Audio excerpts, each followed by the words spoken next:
es cuánto cuesta registrar un invento, es decir, cuánto me costaría una patente.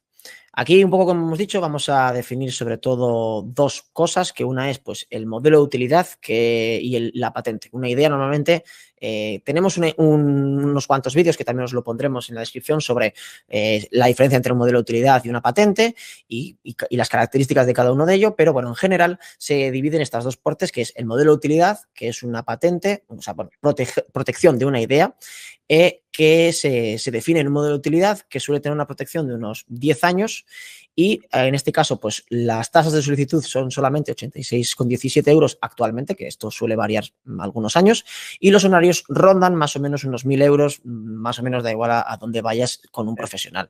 Un poco todo esto... Sí, dime, perdón. Nada, todos los pasos que hemos dicho antes y demás es un poco esta parte que vienen en horarios que al final está un profesional metido, bueno, un grupo de profesionales metido en el proyecto para poder sacar pues, toda esta memoria, estas reubicaciones y estas figuras lo más perfectas posible pues para que pasen todos los filtros.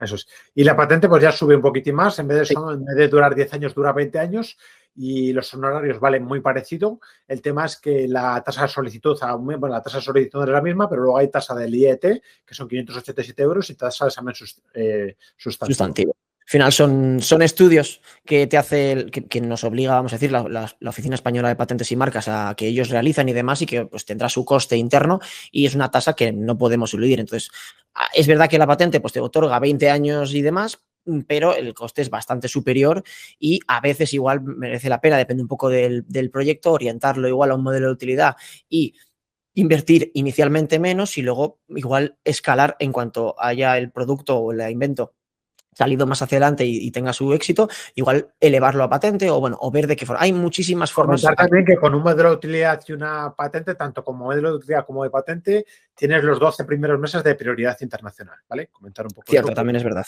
Tiene la ventaja, tanto el modelo de utilidad como la patente tienen esa ventaja. Que bueno, no lo hemos comentado, pero claro, todos estos precios y todas estas tasas, estamos hablando de patentar y proteger un invento en España. Es decir, fuera de España, cada oficina tiene sus tasas diferentes y demás, y depende un poco de dónde, tienen unos horarios u otros, pero bueno, los horarios no suelen cambiar mucho, pero sobre todo el tema de tasas. Y importante, lo que comenta Guillermo, de que tenemos esa preferencia internacional, que tienes una protección, vamos a decir una preferencia internacional durante un año, en la que pues tú vas a ser la preferencia en el caso de que tú más adelante, dentro de un año, quieras proteger en otros países fuera de España. Volver a comentar eso, que la diferencia de poderlo patentar en cualquier otra agencia, patentarlo en la nuestra, es que nosotros somos expertos en tocar mercado y en comercializar productos. Claro. Entonces no tiene nada que ver de poderlo patentar con cualquier abogado a patentarlo con unos expertos en patentes que saben desarrollar productos y saben comercializar productos. Entonces la protección no tiene nada que ver una cosa con otra.